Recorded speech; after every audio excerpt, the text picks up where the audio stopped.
दोस्तों स्वागत है आपका भारत स्टडी के यूट्यूब चैनल पे। दोस्तों आज हम भारतीय संविधान के बारे में बात करेंगे। भारत के संविधान में हम अनुच्छेदों के बारे में आज बात करेंगे।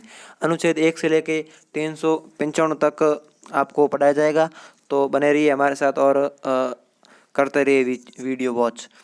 तो भारत, ठीक है। भाग एक में क्या है? संघ और उसका राज्य क्षेत्र। और इन भाग 1 में जो भी अनुच्छेद हैं उनका विवरण हम जानते हैं, ठीक है। तो संघ और अनुच्छेद 1 में है संघ का नाम और राज्य क्षेत्र।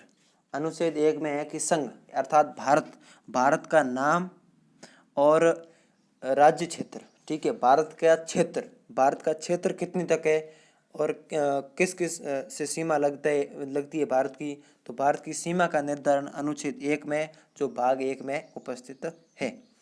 नए राज्यों का प्रवेश या स्थापना। अनुच्छेद 1 में अगर कोई नए जैसे नेपाल है तो नेपाल पर हमारा कब्जा हो तो नए राज्यों का प्रवेश या स्थापना, नए अन्य राज्य की स्थापना तो अनुच्छेद 1 में की जा सकती है। जैसे अन्य राज्य की स्थापना, जैसे छत्तीसगढ़ से माना कि मध्य प्रदेश से छत्तीसगढ़ अलग हुआ है, तो इस प्रकार से नए राज्य की स्थापना कर सकते हैं, तो वो अनुच्छेद 2 में। और नए राज्य जोड़ सकते हैं, जैसे नेपाल को हमारे भारत में जोड़ना है तो जोड़ सकते हैं। जैसे सिक्किम को जोड़ा हमने, तो सिक्किम को हमने अनुच्छेद 2 के तहत भारत में सम्मिलित किया। अनुच्छेद 2 क, इसमें निरसन है। ये पहले इसमें कुछ इसमें प्रावधान था, लेकिन अभी इसमें कुछ नहीं है, अभी ये खाली पड़ा है, ठीक है। अब बात करते हैं आगे, नए राज्यों का निर्माण और वर्तमान राज्यों के क्षेत्रों, सीमाओं या नामों में परिवर्तन। अनुच्छेद 3 में नए राज्यों का निर्माण और वर्तमान राज्यों के क्षेत्रों, सीमाओं और नामों में परिवर्तन। जैसे राजस्थान, तो राजस्थान का नाम जैसे बदलकर हमको राजपूताना रखना है, तो इस प्रकार से अनुच्छेद 3 के तहत हम राजस्थान का नाम चेंज कर सकते हैं, ठीक है। अब बात करते हैं अनुच्छेद 4 में, पहली अनुसूची और चौथी अनुसूची के संशोधन तथा अनुपूरक और परिणामिक विषयों का उपबंध करने के लिए अनुच्छेद 2 और 3 के अधीन बनाई गई विधियां। इसमें क्या है कि चौथी अनुसूची और पहली अनुसूची में संशोधन किस अनुच्छेद के तहत कर सकें? अनुच्छेद 4 के तहत पहली अनुसूची और चौथी अनुसूची में संशोधन कर सकते हैं। और अनुच्छेद 2 और 3 को अनुच्छेद 4 के अधीन रखा गया है, ठीक है। अगर संघ का नाम या क्षेत्र में बदलाव और नए राज्यों का प्रवेश या स्थापना करनी है तो अनुच्छेद 4 को उसके समक्ष रखना होगा। अब बात करते हैं अनुच्छेद 5 के बारे में। अब बात आती है भाग 2 में नागरिकता अनुच्छेद विवरण। भाग 1 में था राज्य का नाम और इसका क्षेत्र एंड इसकी सीमाओं का विवरण, और भाग 2 में है नागरिकता अनुच्छेद विवरण। भाग 2 में यह बताया गया कि नागरिक का हमारे भारत में क्या क्या नियम है और क्या क्या प्रावधान, तो इनके बारे में बात करते हैं। संविधान के प्रारंभ पर नागरिकता। पाकिस्तान से भारत को प्रव्रजन करने वाले कुछ व्यक्तियों के नागरिकता के अधिकार। अनुच्छेद 5 में है संविधान के प्रारंभ पर नागरिकता। जो व्यक्ति भारत में 1947 के बाद रहता है उनको नागरिकता देना अनुच्छेद 5 में लिखा गया है। अब बात करते हैं जो पाकिस्तान से शरणार्थी आए हुए हैं, जो पाकिस्तान से भारत को प्रव्रजन करने वाले व्यक्ति या कुछ व्यक्तियों के नागरिकता के अधिकार, अर्थात जो व्यक्ति पाकिस्तान से भारत में आए हैं शरण लेने के लिए, उनको नागरिकता देनी अनुच्छेद 6 का काम है। अनुच्छेद 7 पाकिस्तान को प्रव्रजन करने वाले व्यक्तियों के नागरिकता के अधिकार।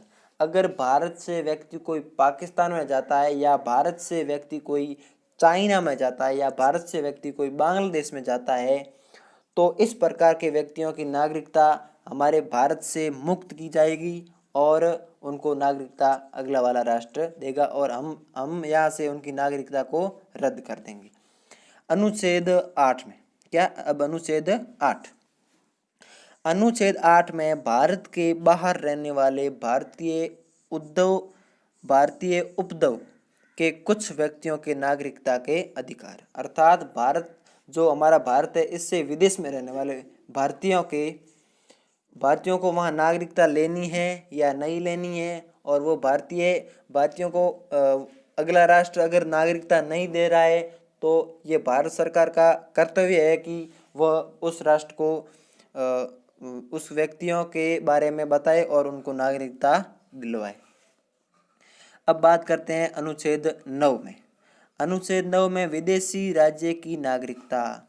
अनुच्छेद 9 में विदेशी राज्य की नागरिकता, स्वेच्छा से अर्जित करने वाले व्यक्तियों का नागरिक न होना। अगर विदेशी राज्य की नागरिकता है उसके पास और वह स्वेच्छा से अर्जित करने वाले व्यक्तियों का नागरिक न होना, वो अपनी इच्छा से अर्जित करता है विदेशी नागरिकता।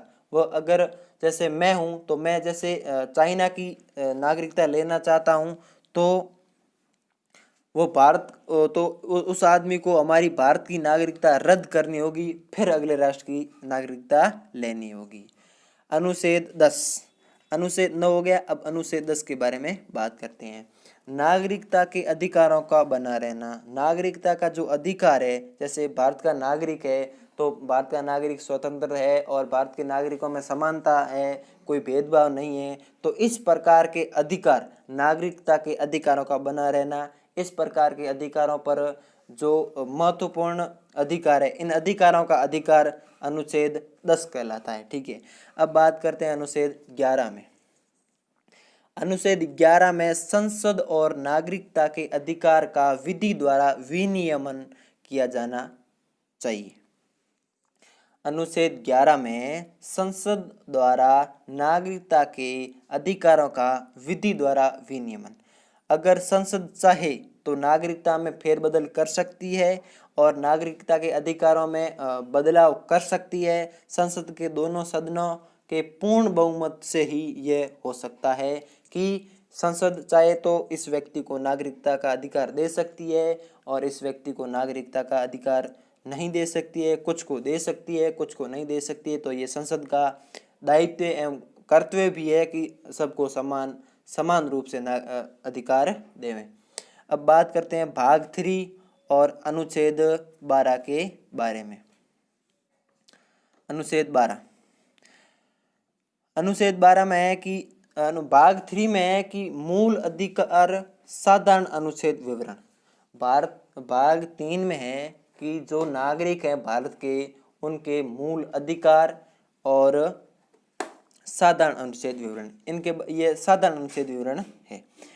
भाग अनुच्छेद 12 में नागरिकों के मूल अधिकारों की परिभाषा दी गई है कि इस प्रकार से नागरिकों के अधिकार को किसी भी प्रकार से कोई भी व्यक्ति दखल न डाले, तो इस प्रकार की परिभाषा अनुच्छेद 12 में दी गई है।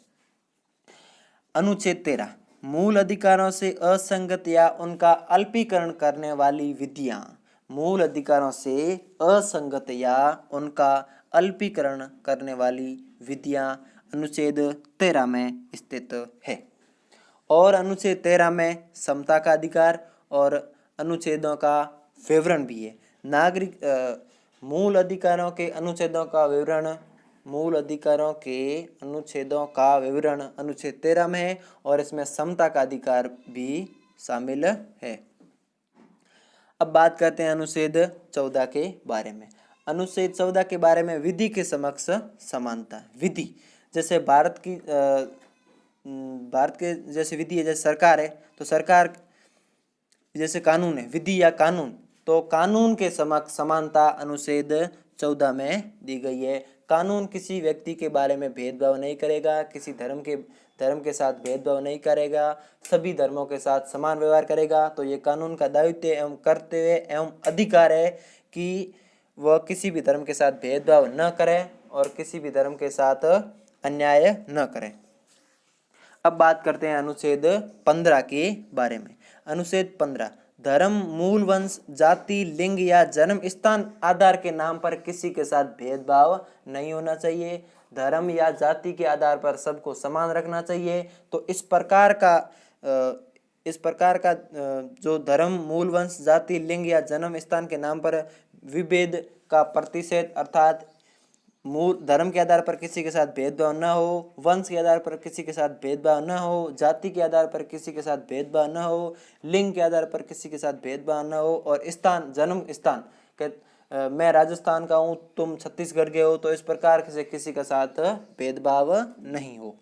अब बात करते हैं अनुच्छेद 16 के बारे में। अनुच्छेद 16 में लोक नियोजन के विषयों में अवसर की समानता। अनुच्छेद 16 में लोक नियोजन के विषयों में अवसर की समानता। अगर कोई व्यक्ति कंपटीशन की एग्जाम की तैयारी कर रहा है और वो उस प्रतियोगी परीक्षा का प्रतिभागी है, तो ये किसी भी धर्म के आधार पर या किसी जाति के आधार पर अवसर, सभी को समान अवसर देना चाहिए, न कि किसी के साथ भेदभाव होना चाहिए। अवसर सभी व्यक्ति, जो भारत का नागरिक है, उनको सभी को समान अवसर देना चाहिए। तो इस प्रकार से अनुच्छेद 16 में अवसर की समानता का प्रावधान दिया गया है। अब बात करते हैं अनुच्छेद 17 के बारे में। अनुच्छेद 17 में अस्पृश्यता का अंत। अनुच्छेद 17 में अस्पृश्यता का अंत। और अनुच्छेद 18 में उपाधियों का अंत। अगर किसी व्यक्ति की उपाधि है तो वो उपाधि के आधार पर किसी भी तरह का अपना वर्चस्व नहीं जमा सकता, इसलिए इस अनुच्छेद 18 में उपाधियों का अंत दिया गया है। और स्वतंत्रता का अधिकार भी इसी अनुच्छेद में उपस्थित है। और जो भी स्वतंत्रता के अधिकार है, उन सब का अनुच्छेद विवरण इसी अनुच्छेद 18 में दिया गया है। वाक स्वतंत्रता आदि विषयक कुछ अधिकारों का संरक्षण। वाक स्वतंत्रता आदि विषयक कुछ अधिकारों का संरक्षण, जैसे कि माना कि स्वतंत्रता का अधिकार है, तो इस प्रकार के अधिकार अनुच्छेद 19 में दिया हुआ है कि ये अधिकार भारतीय नागरिकों को ही उपलब्ध होंगे। अब बात करते हैं अनुच्छेद 20 के बारे में। अनुच्छेद 20 अपराधों के लिए दोष सिद्धि के संबंध में संरक्षण। अपराध है जो अपराध के लिए दोष सिद्धि के समक्ष संरक्षण, जैसे कोई व्यक्ति ने अपराध किया है, तो जैसे कोई जाट व्यक्ति ने अपराध किया है, जैसे कोई मेघवाल व्यक्ति ने अपराध किया है, तो इन दोनों को समान अपराध देना, समान सजा देनी चाहिए, न कि अलग अलग से। जैसे एक को 10 साल की सजा है और एक को 15 साल की सजा है, और लेकिन उनका अपराध समान होना चाहिए। जैसे अपराध समान है और सजा अलग अलग है, तो ये नहीं होना चाहिए। और अपराध समान है तो सजा भी समान होनी चाहिए। अब बात करते हैं अनुच्छेद 21 के बारे में। प्राण और दैहिक स्वतंत्रता का संरक्षण। प्राण और दैहिक स्वतंत्रता का संरक्षण किसमें? इस अनुच्छेद 21 में, कि व्यक्ति को अपने जीवन जीने की स्वतंत्रता है। किसी भी तरह का व्यक्ति, अन्य व्यक्ति किसी भी व्यक्ति के जीवन को जीने में दखल नहीं डाल सकता। अब बात करते हैं अनुच्छेद 22 में। अनुच्छेद 22 में कुछ दशाओं में गिरफ्तारी और निरोध से संरक्षण। इसमें कहा गया है कि शोषण के विरुद्ध अधिकार, किसी भी व्यक्ति का शोषण नहीं किया जा सकता, किसी भी व्यक्ति को ब्लैकमेल नहीं किया जा सकता। उसका अधिकार है कि वो अपने ढंग से जीवन जिए और अपने मतलब इच्छा शक्ति से वो जीवन जिए। तो किसी भी व्यक्ति का ये वर्चस्व नहीं होगा कि और अन्य व्यक्ति पर अपना वर्चस्व जमा सके। अब बात करते हैं अनुच्छेद 23 के बारे में। अनुच्छेद 23 में यह दिया गया है कि मानव और दुर्व्यापार और बाल श्रम का प्रतिषेध, अर्थात 18 साल से छोटी उम्र का बच्चा किसी भी कारखाने या किसी भी होटल में कार्य नहीं कर सकता। इससे बाल श्रम के प्रतिषेध अधिकार का हनन होता है। इसी कारण 18 साल के कम उम्र के बच्चे को किसी भी होटल या कारखाने या फैक्ट्री या कंपनी में नहीं रख सकते। तो इस प्रकार का प्रावधान अनुच्छेद 23 में दिया गया है। अब बात करते हैं अनुच्छेद 24, कारखानों आदि में बालकों के नियोजन का प्रतिषेध अनुच्छेद 23 का ये भाग है कि कारखानों आदि में बालकों को नियोजन का प्रतिषेध, अर्थात बालकों को, छोटे बालकों को कारखानों या कंपनी में नहीं रखा जा सकता। अब बात करते हैं अनुच्छेद 25 के बारे में। अंतःकरण की स्वतंत्रता, अंतःकरण की और धर्म की अबाध रूप से मानने और आचार और प्रचार करने की स्वतंत्रता। किसी भी व्यक्ति को अपने अपने धर्म की प्रचार प्रसार करने की स्वतंत्रता है और कोई भी व्यक्ति अन्य व्यक्ति को धर्म के प्रचार प्रसार में अपनी बाध्यता नहीं डाल सकता। अब बात करते हैं अनुच्छेद 26 के बारे में। अनुच्छेद 26 में ये कहा गया है कि धार्मिक कार्यों के प्रबंधन की स्वतंत्रता, अर्थात किसी भी व्यक्ति, कोई भी व्यक्ति अपना मंदिर या ट्रस्ट खोल सकता है और उस ट्रस्ट में किसी भी तरह का सरकार द्वारा टैक्स नहीं लगाया जाएगा और किसी भी मठ को धार्मिक रूप से वो खोल सकता है। अब बात करते हैं अनुच्छेद 27 के बारे में। अनुच्छेद 27 में किसी विशिष्ट धर्म की अभिवृद्धि के लिए करों के संदाय के बारे में स्वतंत्रता है। किसी विशिष्ट धर्म की अभिवृद्धि में टैक्स अर्थात कर नहीं लिया जाएगा, सरकार द्वारा किसी भी धर्म पर कर नहीं लगाया जाएगा।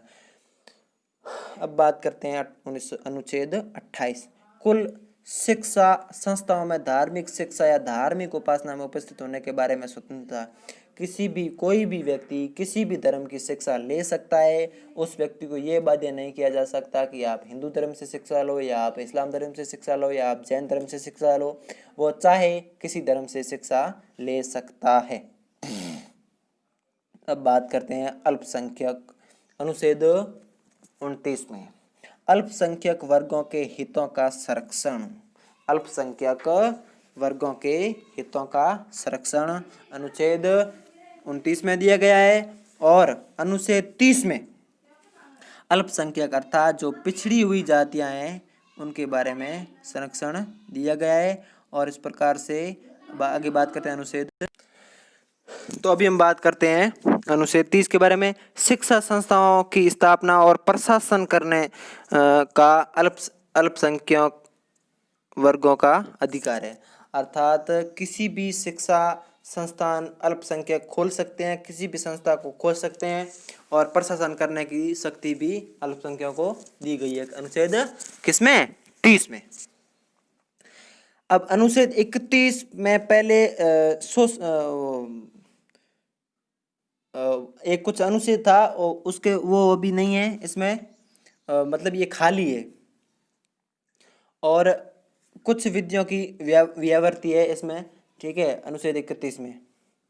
और अनुच्छेद 31 क में, अनुच्छेद 31 क में संपत्तियों आदि के अर्जन के लिए उपबंध करने वाली विधियों की व्यावृत्ति दी गई है अनुच्छेद 31 क में। अब बात करते हैं अनुच्छेद 31 ख में। अब जल्दी जल्दी करेंगे थोड़ा, नहीं तो लेट हो जाएगा। अनुच्छेद 31 ख में कुछ अधिनियमों और विनियमों का विधि मान्यकरण दिया गया है। और अनुच्छेद 31 ग में, ख में हो गया। अब अनुच्छेद 31 ग में निर्देशक तत्वों के प्रभाव करने वाली विधियों की व्यावृत्ति दी गई है। और अनुच्छेद 31 ग खाली है और इसमें संवैधानिक उपचारों का अधिकार दिया गया है। संवैधानिक उपचारों का अधिकार 31 में दिया गया था, जो खाली है अभी, वो मैंने आपको भी बताया था। अनुच्छेद 31 ये अनुच्छेद 31 ये इसमें संवैधानिक उपचारों का अधिकार था, जो अभी हटा दिया गया है। अब बात करते हैं अनुच्छेद 32 के बारे में। अनुच्छेद 32 में इस भाग द्वारा प्रदत्त अधिकारों को प्रवर्तित करने के अधिकार है। इस भाग द्वारा प्रदत्त अधिकारों को प्रवर्तित करने के अधिकार दिया गया है। अब बात करते हैं अनुच्छेद 32 ए जो खाली है। अनुच्छेद 33 में बात करते हैं। इस भाग द्वारा प्रदत्त अधिकारों का बलों आदि को लागू होने में उपांतरण करने की संसद की शक्ति को व्यक्त किया गया है। अब बात करते हैं अनुच्छेद 34 में, जब किसी क्षेत्र में सेना विधि प्रवृत्त है तब इस भाग द्वारा प्रदत्त अधिकारों पर निर्बंध कर दिया गया है। अनुच्छेद 35, इस भाग के उपबंधों को प्रभावी करने का विधान ऊपर दिया गया है। ये थोड़ी विधान है, प्रभावी करने का विधान है, ऊपर ये गलत है। इस भाग के उपबंधों को प्रभावी करने का विधान दिया गया है। अब अनुच्छेद भाग 4 में आ जाते हैं, क्योंकि मूल अधिकार अभी हमारे समाप्त हो गए हैं। अब आ जाते हैं राज्य की नीति के निर्देशक तत्व, जो भाग 4 में दिए गए हैं। अनुच्छेद विवरण, परिभाषा। 36 में राज्य के नीति निर्देशकों तत्वों की परिभाषा है अनुच्छेद 36 में। और अनुच्छेद 37 में इस भाग में अंतर्विष्ट तत्वों का लागू होना, अर्थात राज्य की नीति निर्देशक तत्वों के अनुच्छेदों में अंतर्विष्ट तत्वों का लागू होना अनुच्छेद 37 में दर्शाया गया है। अनुच्छेद 38 में राज्य लोक कल्याणकारी अभिवृद्धि के लिए सामाजिक व्यवस्था बनाएगा। राज्य लोक कल्याणकारी की अभिवृद्धि के लिए सामाजिक व्यवस्था बनाएगा कौन? राज्य। और अनुच्छेद 39 में राज्य द्वारा अनुसरणीय कुछ नीति तत्व होंगे जो राज्य को बनाने चाहिए, यह राज्य का कर्तव्य है।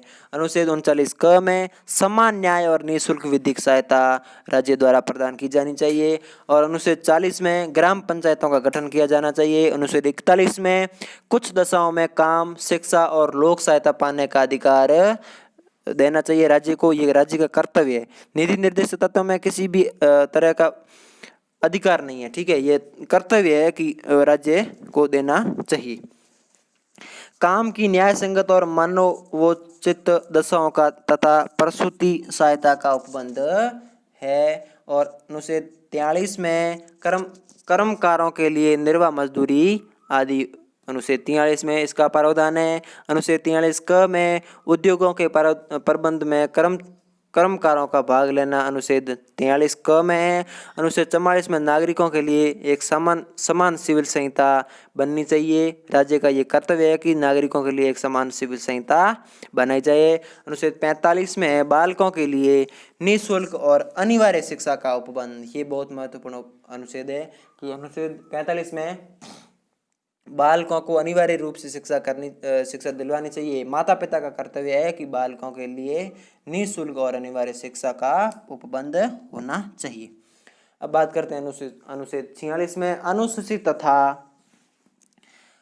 अनुसूचित जनजाति तथा अन्य दुर्बल वर्गों के लिए शिक्षा अर्थ संबंधी हितों की वृद्धि होनी चाहिए। तो इस प्रकार से इस अनुच्छेद 46 में दिया गया है कि अनुसूचित जाति या अनुसूचित जनजाति तथा अन्य दुर्बल वर्ग है जिसको शिक्षा और अर्थ संबंधी हितों की अभिवृद्धि करनी चाहिए, ये राज्य का कर्तव्य बनता है।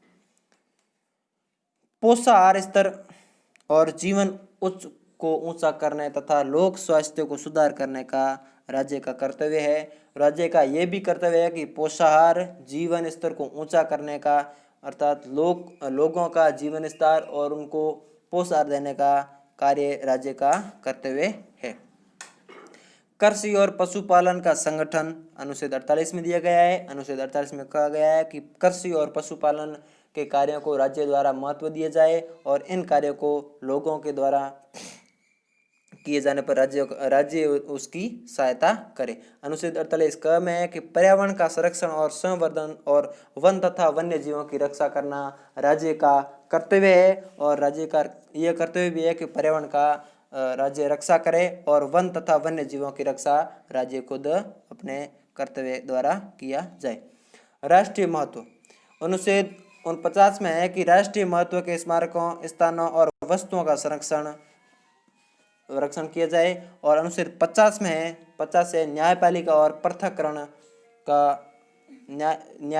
कार्यपालिका से और न्यायपालिका का पृथक्करण किया जाए। और अनुच्छेद 51 में है अंतर्राष्ट्रीय शांति और सुरक्षा की अभिवृद्धि की जाए। तो अब आज के लिए इतना ही। भाग 4 का कल पढ़ेंगे, तो आज के लिए बस इतना ही।